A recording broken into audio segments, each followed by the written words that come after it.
Welcome back to the Pregnancy to Parenting show. I'm so excited that you are here. I hope that you enjoyed last week's episode. I talked about how to or why your birth plan has failed you. And at the end of the week, I'm going to give some tips for creating a bulletproof birth plan. And that episode is going to have a really awesome giveaway at the end. So make sure that you are stay tuned to that.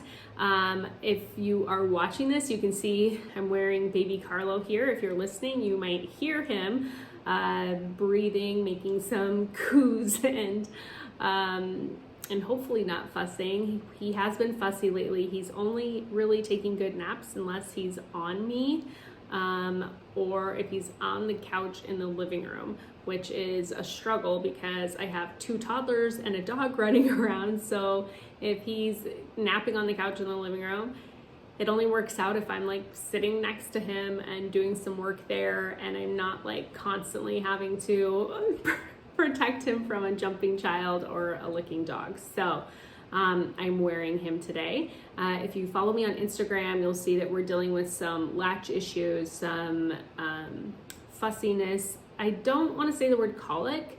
I do think that, yes, colic exists, but I also think it's kind of a giant umbrella for underlying issues that oftentimes go unaddressed, such as poor latching, maybe oral ties that need to be resolved, sometimes food sensitivities or other things that are happening. So I think that it's kind of a big umbrella. So I know what his issues are. He's taking in a ton of air when he's swallowing, and so has a lot of upset stomach and burping and farting, and it's really sad to see. Despite all of that, he's actually sleeping great at night. I'm not a fan of people who are like, how's the baby sleeping? Is he a good sleeper? Is she a good sleeper? And it's like that used to trigger me so much when people would ask that, because I don't believe that babies can necessarily be bad sleepers. Like, yes, there's the random case of the babies who just literally scream all night because they have underlying issues going on. But biological normal infant sleep is them waking every couple of hours to nurse, to be close to you. They've been inside of you for 9 months, and they don't even know that they are apart from you until they're about 9 months old. So they view you guys as one unit. And so I think it's very normal for your baby to wake a lot in the evening, to be close to you, to want to be close to you, to want to nurse or to eat, and to have that connection with you. So I don't think that there is a quote unquote good sleeping baby, right? But with all of that said, he's actually been my baby that has probably slept the most at night, but during the day, he hasn't been napping a ton. But more recently at night, he's sleeping, but then he grunts. So I'm waking up every single time that he's grunting and trying to work out farts or whatever he's doing. He's like, and he'll like wake up and move around. You can tell he's uncomfortable, and then he goes back to sleep. So it's interesting. We are working with a myofacial therapist, and we have an appointment scheduled to do a revision and chiropractic care, and doing everything we can to try to help him eat better. I feel so bad when his stomach hurts because you just feel so helpless, right? And some of the advice that I always give to new moms as a doula, but also now being in it, is that you're figuring your baby out, and your baby's figuring out how to live on the outside. So I remember with my first being so frustrated with some things, but this was her first time too. She's never had to work for food before. She's never felt cold before. She's never felt hot before. She's always been the perfect temperature, had her food handed right to her, didn't have to figure out how to digest this new liquid that she's taking in, that she has to work for to eat. Like, there's so much going on. They're learning how to survive on the outside, and you're learning how to parent this child and how to tune into them intuitively, and every kid is so different. So there is such a huge learning curve, and I know that there's a ton of courses out there about breastfeeding, which I think is so important to learn a lot. Like, I brought on Dr. Thompson in December, and she was amazing to talk to, and she has an awesome course called the Thompson Method that I highly recommend if you plan on breastfeeding. But there are courses about sleep, about just like everything out there, and we feel like we have to consume all of this information in order to know how to parent our kid versus tapping in and seeing what's going on.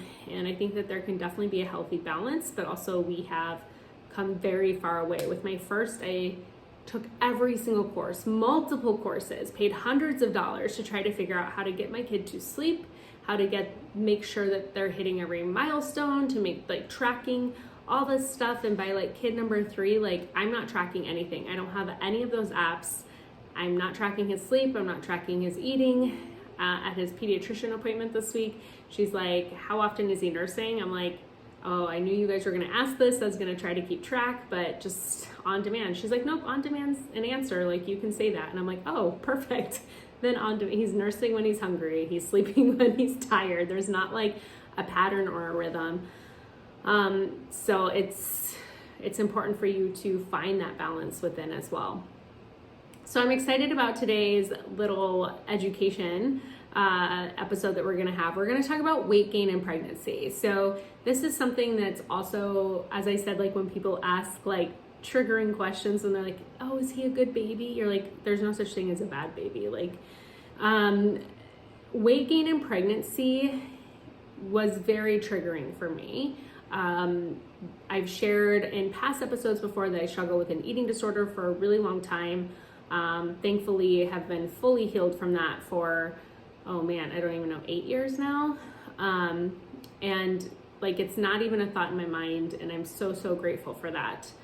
However, I'm not good with like tracking or weighing, and things like that still can be triggering because it puts you into a category that makes you feel bad about yourself, right? Like for me, I never gained within the quote unquote what you're supposed to gain. And I'm going to talk about why A, that doesn't matter, and B, why BMI is not an indicator of health, and C, why the stress of it is worse for you, and D, how doctors treat you is differently based on that, which can cause further issues. So let's start with A, if I can remember everything I just said. Okay, so the normal weight gain in pregnancy, I'm gonna look at my notes here. So if you're within the normal BMI, or if you're below the BMI, it says 28 to 40 pounds. If you are within normal BMI, 25 to 35 pounds. If you're over the BMI, 15 to 25 pounds. And if you're even higher on the BMI end, 11 to 20 pounds. So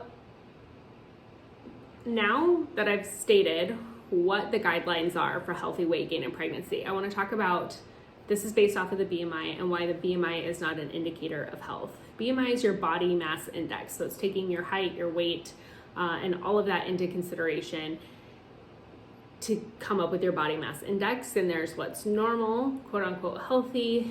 You can be under it, you can be over it. So this is not an indicator of health.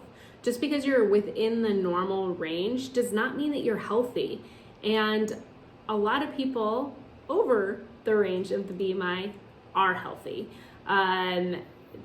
If you are in that like next category up, it doesn't mean that you're not healthy just because you're over the BMI, especially if you're in your fertile years. So one thing that I learned a lot in the last couple of years is that it's actually not great to be underweight. So if you're under the BMI, that's where you might have to be a little bit more careful. However, you have to take into consideration genetics, right? I just know some really small people that are naturally small. Like one side of Vito's family, his cousins are all like 5 feet tall.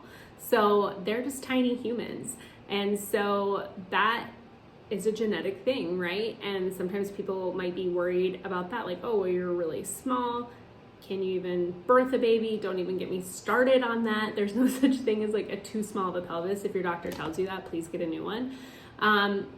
But what they're more concerned about is if you're not taking in enough nutrition, if you're under the BMI, if you're not really nourishing yourself. Within that normal range doesn't mean you're healthy either. You could be eating McDonald's every single day, drinking a lot of alcohol, and be in the normal BMI range. Over the BMI range as well doesn't mean that you're necessarily unhealthy. Like I said, the last couple of years, learning when you're in your fertile years, you're actually supposed to be soft and fertile and nourished. You're supposed to nourish yourself. So one thing I worked on before I got pregnant with Carlo was really nourishing myself. And I noticed that my weight went up, but I had more energy. I actually had more sex drive. I felt better. And so that's naturally where my weight should lie. It shouldn't be lower than that. If I had more energy, weighing more, and had a healthier sex life and felt better mentally at a higher weight, then that's probably where I should be. And how that weight was gained was through nourishing myself, through focusing on getting 30 to 40 grams of protein in the morning right away to keep me sustained throughout the day, making sure that I was eating lunch, making sure that I was getting 80 to 100 grams of protein throughout the day, that I was really fueling my body, eating colorful foods, trying to get in vegetables, fruits, and organ meats, and other things that are really great for fertility and for nourishing yourself during this season of life. So nourishing yourself looks different on every single body. To be fully nourished, to feel really good, has nothing to do with how much you weigh. And so the BMI is just a horrible indicator of health. Again, somebody who's within quote unquote the normal BMI might not be able to run a mile, and somebody who is over the BMI can maybe run 10 miles. Like, it's no indicator of health. Just when you're underweight, you do have to make sure that you're really focusing on consuming enough calories during pregnancy. Not that being underweight is a bad thing. Like I said, that can be genetic. You could just naturally be a small person, maybe don't need as much food, but when you're pregnant, you just want to make sure that you're getting in those extra calories to make sure that you're nourishing your body. Let's talk about why the stress of it can be worse for you. Stress is terrible for our bodies, and we all know that we are the stressed out in the United States. We're like the most stressed out country in the world. We prescribe 90% of the anti-anxiety and depression medication in the world is prescribed in the United States. And having to worry about your weight during pregnancy can be very, very stressful. You're getting weighed at every single appointment. You're seeing this number go up. You're seeing numbers that you've never seen before, and you know that it's all for a good thing. You're growing a human, but it can still be like, oh my gosh, what is happening?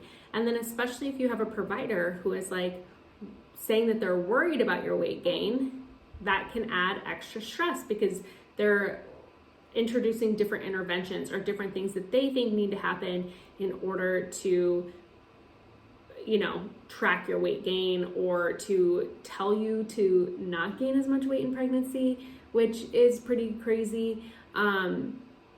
So the stress of it can really, really add to you when every single time you're going to eat, you're having those thoughts of like, I shouldn't be eating this. Maybe I'm eating too much. Should I not? Like, it's so much. And research actually shows that the way that you view your food while you're eating it affects the way that you're digesting it. So if you're feeling like you shouldn't be eating something while you're eating it and feeling all stressed out about it, that's going to affect you. That's going to affect your baby. They do feel the stress that you feel. And it also just makes it for a less enjoyable pregnancy. There's a million other things going on, and that's just one thing that you shouldn't be worried about. But with all of that said, is pregnancy a time to be eating for two? No. You need some additional calories, yes, and nourishment, and that does change person to person. So to say this blanket statement of what exactly you need can be kind of crazy because it also doesn't take into consideration again, kind of like where your starting point was. And if you were really nourished, let's say you found out you were pregnant, maybe you were at quote unquote a healthy weight, but you weren't really nourishing yourself. You were kind of eating like crap. And now that you're pregnant, you want to make some changes. So now that you're nourishing yourself, you're eating foods that are higher in fat content. You're eating foods that are more fully nourishing. And so your weight gain could be different. Your caloric intake could be different. And that's just where a lot of things in this medical world, they leave no room for nuance, for individuality, for individual health. And even with that said, there's no perfect number, even with individualized health. Nobody could look at your exact weight, your exact lifestyle, and tell you exactly how much weight you should gain in pregnancy, because each body has different needs. Each baby has different needs. And so that's going to look very, very different for each person. So stressing about it is not great. Also, not a time to be eating for two. And it is also important to consider what you are eating. Pregnancy cravings definitely have a place, right? Like, especially like when you're just trying to survive and you're like, all I'm surviving on are bagels and French fries. Like, there's a time for that. Like, I'm not downplaying that. I know that that nausea is real. Those cravings are strong. Hyperemesis is real. All these things need to be taken into consideration too. But also try to include nourishing foods in there, right? Like, you're growing a baby, and what you eat in pregnancy does impact your pregnancy, and it does impact your birth, and it does impact your postpartum. So trying to get in nourishing foods, trying to make sure that you are fueling yourself, that you are eating enough protein, which there's a ton of research on, and to make sure that you are, again, just focusing maybe on some, I'm going to say a word that I don't love, macronutrients. I don't understand the whole micro dieting thing, but I know that it works for a lot of people. But getting in those big nutrient groups that you need to is important. There's also a lot of research showing that getting in enough protein, especially in the beginning of pregnancy, can help ward off preeclampsia, gestational diabetes, and other things that are popping up, high blood pressure, hypertension, different things popping up toward the end of your pregnancy. So now you're pregnant and you're focusing on those things. But if you're watching this before you get pregnant, those are habits and things to put into place and to look out for before you ever get there. So that, again, like I said, it's just kind of a habit, and that you're in that routine and you know what it looks like to get 30 grams of protein for breakfast. So you're not like nauseous, feeling like crap, knowing that you need to get protein in, and not knowing what to eat, having to think about it mentally, all of that can be super, super stressful as well. There's also really great resources out there to know how to nourish yourself during this time. The prenatal nutritionist, the food doula. I have interviewed so many of these people on the podcast as well. Lily Nichols, she has great information, especially if you do end up having gestational diabetes. And there's so many resources out there, which I will include in the show notes. Let me write that down. So that you know where to turn. If you're like, okay, you keep saying to nourish yourself during pregnancy, but how do I do that? What does that look like? So I will include that in here. The Trying to Conceive nutritionist, absolutely love her. She has a lot of great stuff. So let's talk about how doctors treat you differently based on your weight gain in pregnancy. So it's shown that if you have higher BMI in pregnancy and you gain higher weight, you are more likely to be induced, you're more likely to have a C-section, and you're more likely to be told to eat less, and also more likely to have a smaller baby. So how does that work out? So if they're telling you that you have a big BMI and you should only gain 15 pounds in pregnancy, then you're at risk for intrauterine growth restriction, actually having a small baby and having interventions. Do you see how that doesn't make sense?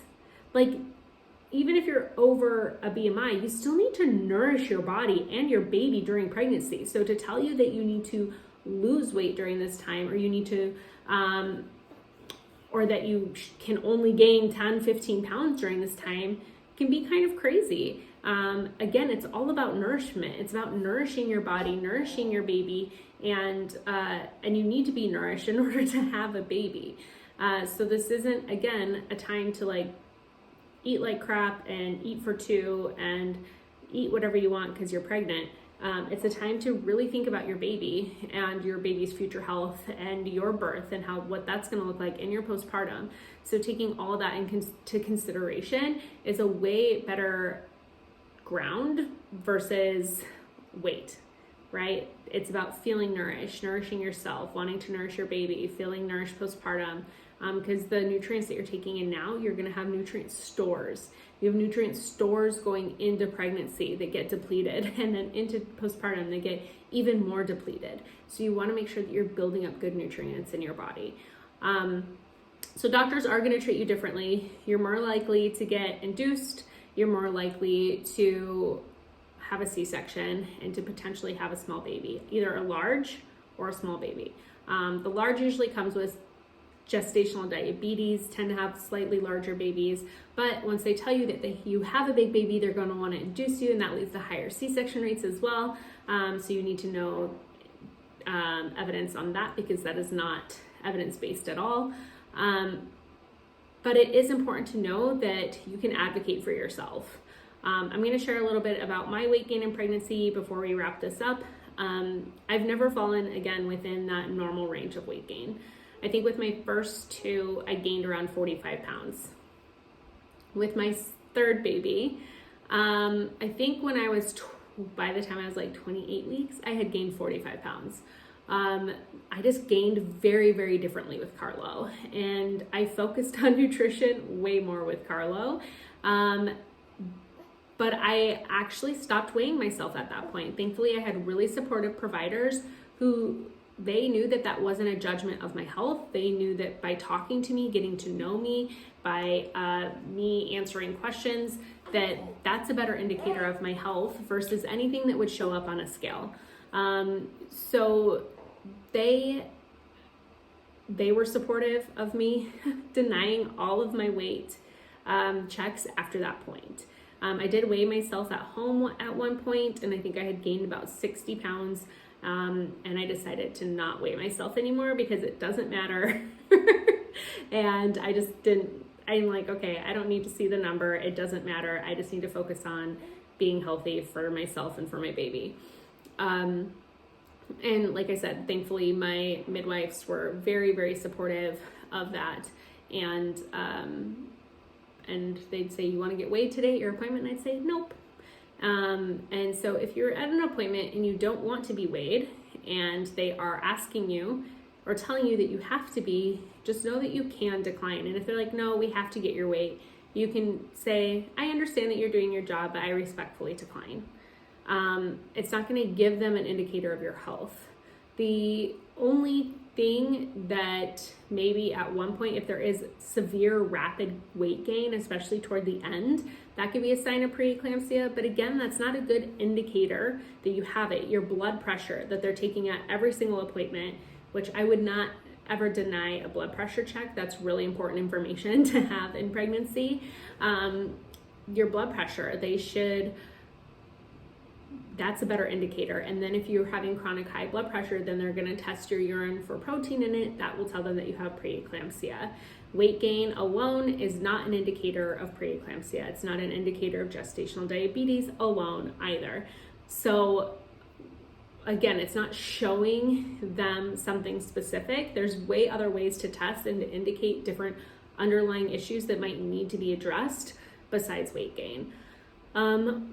To anybody listening who's like, my provider told me that I have to be weighed, or that, they're giving me crap about it. Like, I had a friend, we were pregnant around the same time, and she and I gained very similarly. Like, I remember with my first, them saying, like, in my first trimester with all my babies, I know some people lose their appetite. I'm always starving. Like, I need to eat.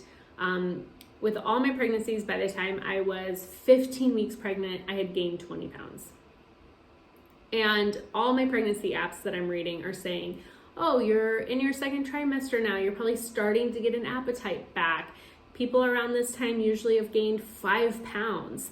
And I'm like, I've gained 20. Like, none of this is linear information. It's not like you have to follow this graph, this line. Again, we're individuals, we're individualized people. So she and I gain similarly. We gain a lot in the first half of our pregnancies, just because we're hungry, and that's where we both gained the bulk of our weight, was like the first half of our pregnancies. And then after that, I usually slow down.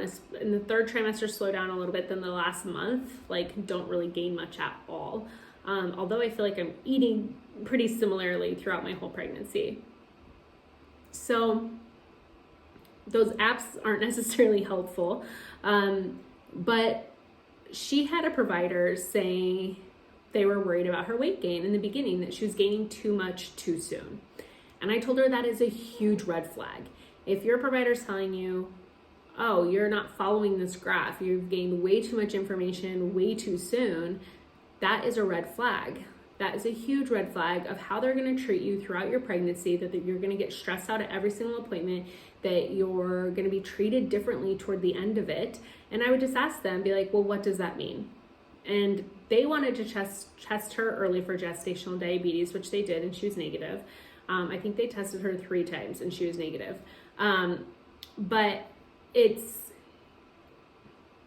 important that you feel honored and respected during your appointments and not stressed out. If you have a provider who's stressing you out about things that don't really have a huge indication of health, imagine what they're going to stress you out about later in your birth, where things might have indications, might have different things. If they're stressing about the small things, then they're going to also really stress about the small things when you're in birth. And so it's really important to choose a provider who's going to be supportive of you, who's going to listen to the evidence and to know what that means. I'll include in the show notes some great research from Dr. Sarah Wickman, who I'm sure you're going to hear me talk about a ton this year. She's a researcher, she's a doctor, she's from the UK, but she combines the research and then talks about it and how certain things are indicators or not. Like, does having a BMI put you at higher risk? No, but the doctors treat you like you're a high-risk patient when you have BMI.